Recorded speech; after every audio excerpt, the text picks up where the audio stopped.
Welcome to APL में आप सभी का स्वागत है। नेटफ्लिक्स पर आई है अभी अभी एक documentary the Roshan. My God, ये डॉक्यूमेंट्री मैंने देखी और मैं आपको क्या बताऊं कि मुझे इतनी अच्छी लगी। मैं आपको एक्सप्लेन करती हूँ।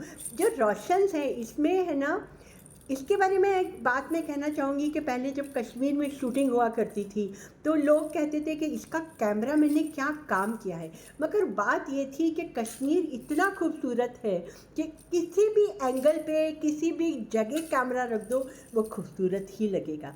सिर्फ इसी तरह की बात मैं द रोशंस के लिए कहना चाहूँगी कि नेटफ्लिक्स के स्क्रीन पे जब ये तीन रोशन दिखाई देते हैं, Roshan sir, Rakesh Roshan ji, Rajesh Roshan ji sir and Hrithik Roshan, तो भाई इन्हें देखकर मतलब नेटफ्लिक्स का जो एक स्क्रीन है वो बहुत खूबसूरत लगता है। इसे डायरेक्ट किया है शशि रंजन ने और इसमें बहुत सारे एक्टरों ने जो अच्छी अच्छी बातें कही है रोशन के लिए, वो देखते ही बनती है। मैं बात करूँगी रोशन जी के ज़माने से, तो मैंने जब देखा कि मेरी प्लेलिस्ट में जो 40% जो सॉन्ग है जो मुझे पसंद है वो रोशन सर के हैं। इतने खूबसूरत गाने उन्होंने बनाए थे, इतनी अच्छी ट्यून हुआ करती थी कि आज भी मैं उसे ही सुनना चाहती हूँ।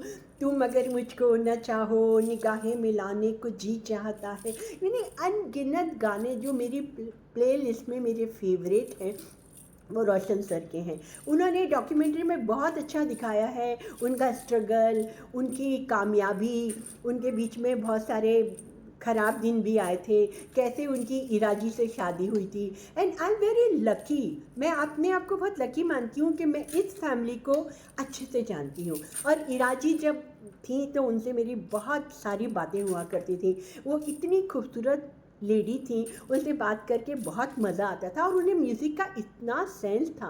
तो ये मेरे लिए प्रिविलेज है कि मैं अपने एपीएल में द रोशंस का रिव्यू कर रही हूँ। इसके बाद मैं बात करूँगी रोशन जी के बाद जो उनका एक बेटे आए जो एक्टिंग में आए, तो एक्टिंग में तो वो मुझे कभी ना ठीक ठाक ही लगते थे, ही इज़ वेरी हैंडसम, मगर जब उन्होंने डायरेक्शन संभाला और वो फिल्में बनाई, और क्या फिल्में बनाई भाई, मैं तो देखते ही हैरान रह गई।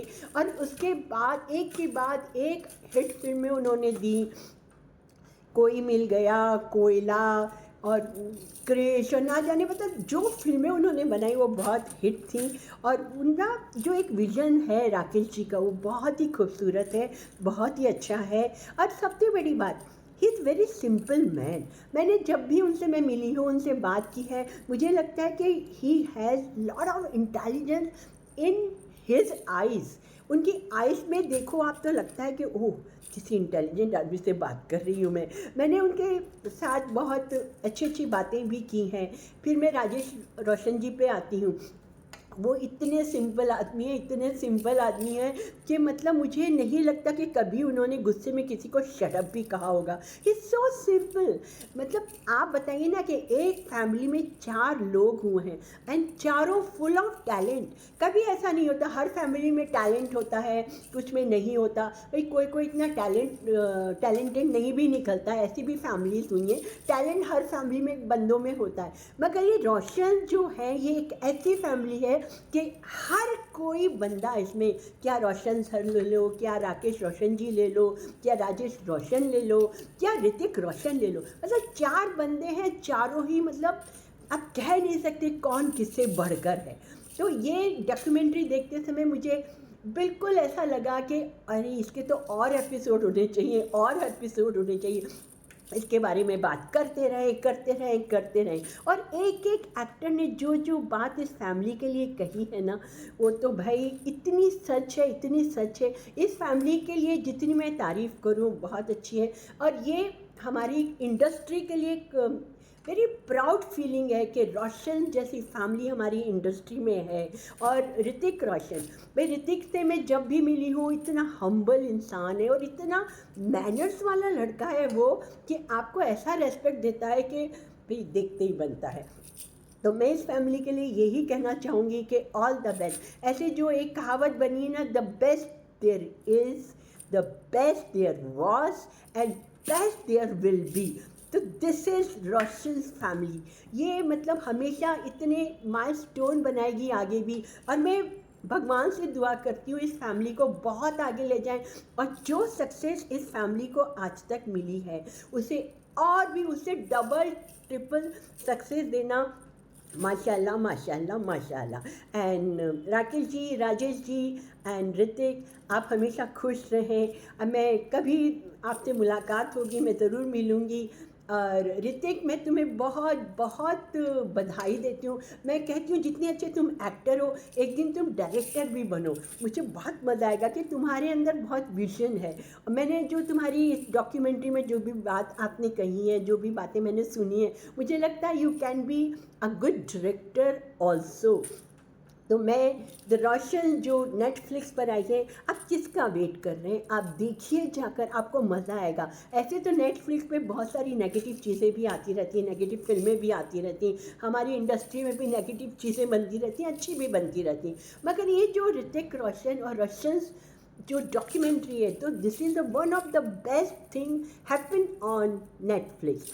तो गाइस, आप इसे ज़रूर देखें, और जैसे मैं इसको इतना प्यार कर रही हूँ, आप भी उसे प्यार करेंगे। आप मुझे कमेंट सेक्शन में कमेंट करके बताएं कि क्या आप मेरी बात से सहमत हैं, और आपने रोशन्स देखी तो आपको कैसी लगी। तो एपीएल की तरफ से मैं द रोशन को 2 थम्स अप देना चाहूँगी। मैं एक 2 थम्स अप इसमें, एक थम्स अप ये, एक थम्स अप ये, मतलब जितने भी सारे थम्स अप हो सकते हैं मैं द रोशन्स को देना चाहूँगी। तो wish you all the best. आप नेटफ्लिक्स पर जाएं, सारे काम छोड़ दें 1 मिनट। हाँ, आप जब इसे देख के काम करेंगे ना, तो आप दूसरी लगन से करेंगे। This is one of the best documentary I ever seen. So guys, मैं आपसे बहुत जल्दी मिलूँगी किसी मैच के रिव्यू को लेके, किसी अच्छी सी फिल्म के रिव्यू को लेकर, और किसी वेब सीरीज़ के रिव्यू को लेके।